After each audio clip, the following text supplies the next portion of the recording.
Hey, how y'all doing? Welcome to Game Geeks. I'm Kurt Wiegel. We review role-playing games for those of you who just are now tuning in, or who've been living under a rock, or who have forgotten what we do here. Today we're talking about all the strange creatures for the Doctor Who role-playing game. I was a little leery of this at first because I thought, Volume 1, oh my God, is all they're doing culling things out of the Doctor source books we have, putting a bare coat of shellac on them and throwing them in this book? No, it's not that at all. Or is it simply a bestiary of things you can run into? No, it's not that either.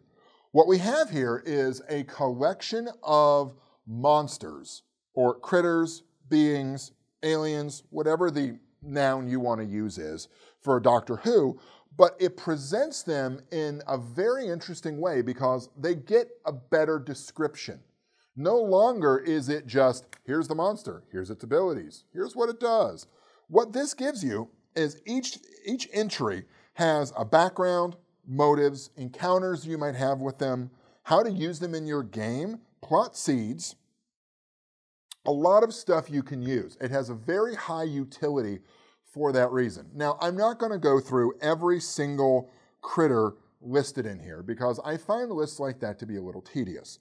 The majority of this book is taken up by critters, monsters, etc. from the new series since it restarted with Christopher Eccleston. So you have entries on the Atraxi, the Boneless, the Silence, the Weeping Angels, Ood, Carrionites, Saturnians, Vashta Nerada, etc. Then you get some of them that were older, but still are sort of overlapping in with the new series, that some of them that have been brought back in.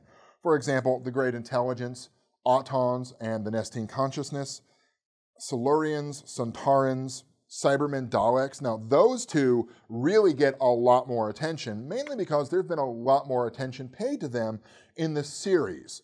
I like the fact that you get Cybermen all the way back to Mondus, which for those of you who've been around a while know what that is, and for those of you who are watching this current season of Doctor Who, you know what that is too. Spoiler alert. Anyway,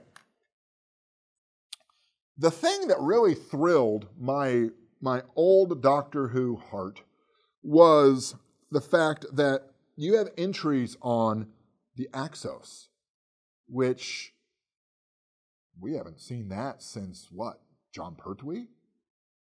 You have entries on Draconians, the Crinoids, the Rutans.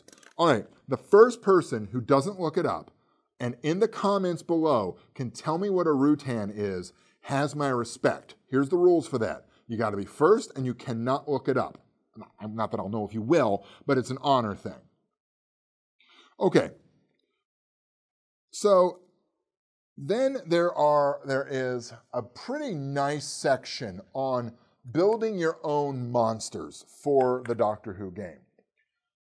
This brings in one of the greatest qualities of the Doctor Who game and one of my personal criticisms of it, which is its simplicity and flexibility.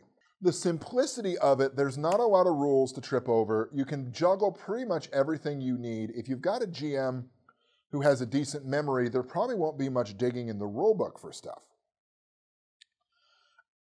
And that's nice, but for those of us who want a little more detail, a little more crunch, this is really not the game for you. For instance, I would never play Torchwood using this system. It's not enough. It doesn't have enough grit, doesn't have enough danger to it. So for those of you who aren't happy playing humans or close human variants, Thals, for instance, comment below if you remember what a Thal is without looking it up. You can have, if your player character absolutely must, they can play a Tree of Cheem. A Draconian. Okay, that's actually kind of cool. An Ood. Really? You want to play an Ood? Okay. A Sontaran. A Tharil. Or, this is my favorite, a Silence.